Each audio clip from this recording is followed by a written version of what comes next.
Well, my stepfather, the Admiral, ma'am, once made a winter crossing in such mild weather that the voyage took a whole month longer than expected. In Sir Thomas's case, we will hope for a happy compromise between speed and safety. How very well you put it, Mr. Crawford. Indeed. And if it is Sir Thomas's fate never to return, it shall be particularly consoling to see our darling Maria settled in such a great match.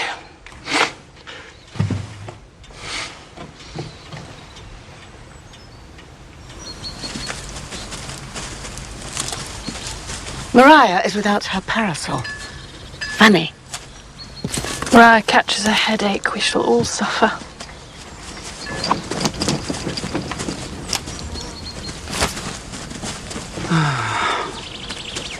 This is perfect.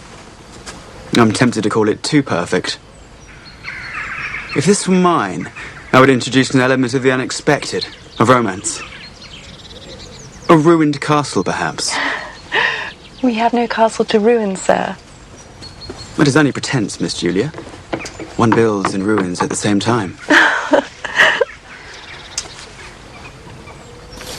Allow me. Allow me.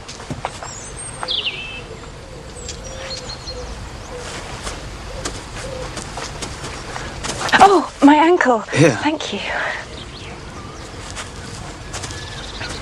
One is reminded. If Mansfield were mine, I should add a folly. Now that I look at it objectively, Miss Crawford, I like what I see too much to want to change it. Come, Edmund. You must surely fancy a little chapel. Why in heaven would Mr. Bertram want a chapel? Does he enjoy forcing ladies out of their bed early in order to kneel on a stone floor?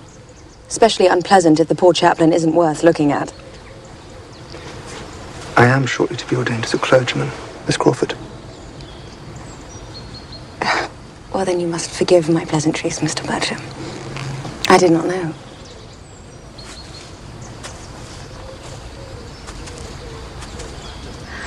Miss Crawford has been telling me why they're here. My dear, they're not here for the view. The fact is she cannot possibly go back to the London house with her stepfather. A week ago, the Admiral installed his mistress under his own family roof. Well, I'm not at all surprised. Well, I have the highest regard for the Navy, but, well, one has only to think of Lord Nelson. Very disagreeable. I rather think Julia's ready to be fallen in love with. You're telling me that you don't like me? Follow me.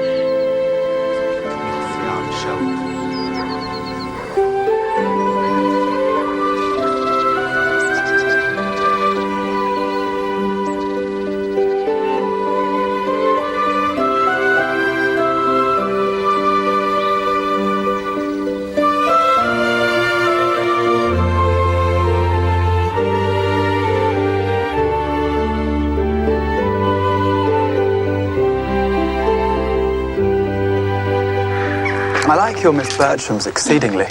They give themselves no airs. No. Their vanity is in such good order, they seem quite free of it. Last year's style, of course. They're not hurt by what they don't know.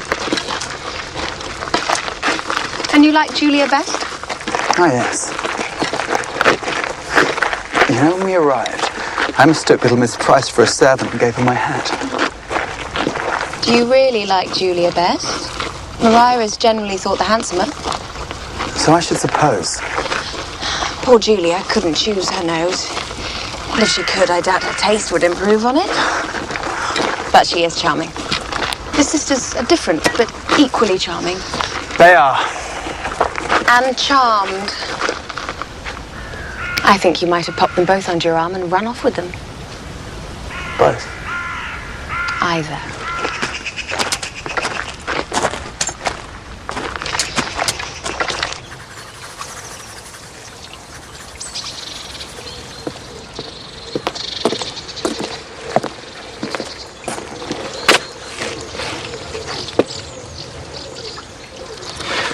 Fanny, what's your opinion of Miss Crawford?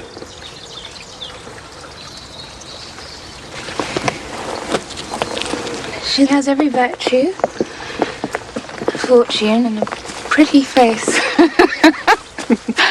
She does. And? What a stone in my shoe. Ooh. But Edmund, does she truly hate to pray? Does she really believe everything can be got with money? I think Miss Crawford talks to amuse rather than anything else. And Fanny, are you riding tomorrow? Yeah. Then I'll have the mare saddled up half an hour early. Miss Crawford wants to learn, and Jenny is much our quietest horse. You won't be inconvenienced. I'll make sure we're no more than half an hour.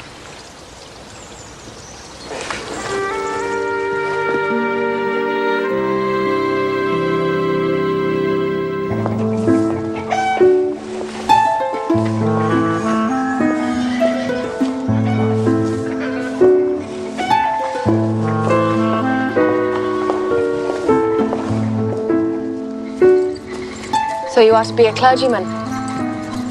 I am, yes. I'm surprised. Come, do change your mind. You really are fit for something better. It's not too late. You could go into the law. Go into the law with as much ease as I might go for a ride. Well, usually there's an uncle or a grandfather to leave a fortune to the second son. An admirable practice, but I'm an exception and must shift for myself. Besides, even with a fortune, I would make the same choice. But men like to distinguish themselves, don't they? You might be a soldier or a sailor. I might, but I am not. You're a natural rider, Miss Crawford. Well, I have a very good teacher.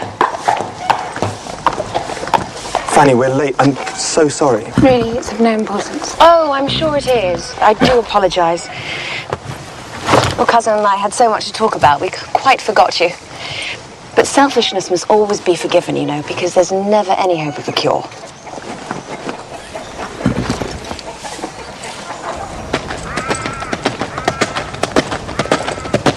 It was only a little play, Lovers' Vows. We were just putting it on for a few friends. We were well into rehearsals and we'd all have gone off brilliantly when the Dowager Duchess died and our entire scheme was destroyed. Good gracious. I mean, it's not worth complaining about, of course. Still, the poor old lady could not have chosen a worse time.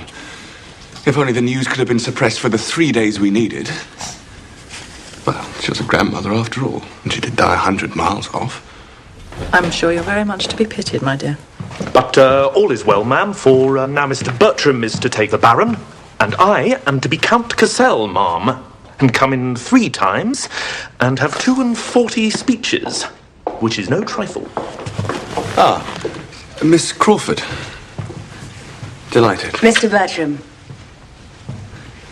What do you say, Edmund?